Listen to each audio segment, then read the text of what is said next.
Online दवा बिक्री के विरोध में आज देशव्यापी आह्वान के तहत सिंधुदुर्ग जिले में औषध विक्रेताओं ने एक दिवसीय लाक्षणिक बंद का पालन किया। इस आंदोलन में जिले के लगभग 650 रिटेल औषध विक्रेता शामिल हुए। आंदोलन के दौरान सभी दवा विक्रेताओं ने अपनी दुकानें बंद रखी और शांतिपूर्वक तरीके से जिलाधिकारी कार्यालय पर मोर्चा निकालकर ज्ञापन सौंपा। इसमें सरकार से ऑनलाइन दवा बिक्री को तत्काल बंद करने की मांग की गई। औषध विक्रेताओं का कहना है कि वर्तमान औषध एवं प्रसाधन अधिनियम में ऑनलाइन दवा बिक्री को लेकर स्पष्ट कानूनी प्रावधान नहीं है, जिसके कारण इस क्षेत्र में अनियंत्रित गतिविधियां बढ़ रही है। उन्होंने आरोप लगाया कि बिना नियंत्रण के दवा वितरण से नकली दवाओं की आशंका, बिना डॉक्टर की पर्ची के दवा बिक्री और दुरुपयोग जैसे समस्या बढ़ सकती है। दवा विक्रेताओं ने ये भी कहा है कि इस तरह की ऑनलाइन व्यवस्था से पारंपरिक मेडिकल स्टोर्स के कारोबार पर भी गंभीर असर पड़ रहा है। सुबह 11 बजे के बाद सभी विक्रेता शांतिपूर्वक तरीके से एकत्र होकर जिलाधिकारी कार्यालय पहुंचे और अपनी मांग को लेकर निवेदन प्रस्तुत किया की भारतामध्ये जी बेकायदेशीर विक्री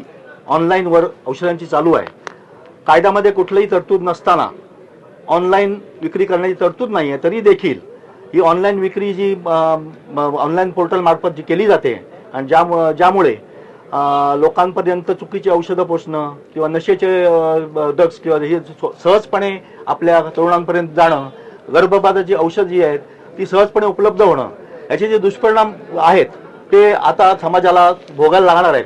त्या विरोधात आमची मागणी आहे की ही बेकायदेशीर विक्री जी आहे, जी कोर्टाने स्टे आणलेला आहे याच्यावर की ऑनलाइन भारतामध्ये चालू नये यासाठी स्टे पण दिलेला आहे, तरी देखील कुठल्याही यावर कारवाई सरकारने केलेली नाही। ती प्रथमतः बंद व्हावी, जेणेकरून आमच्या सर्व रुग्णांचे किंवा 140 कोटी जनतेच्या आरोग्यास जो धोका निर्माण झालेला आहे तो धोका सरकारच्या लक्षात आणून देण्यासाठी आम्ही हे आंदोलन छेडलेलं आहे।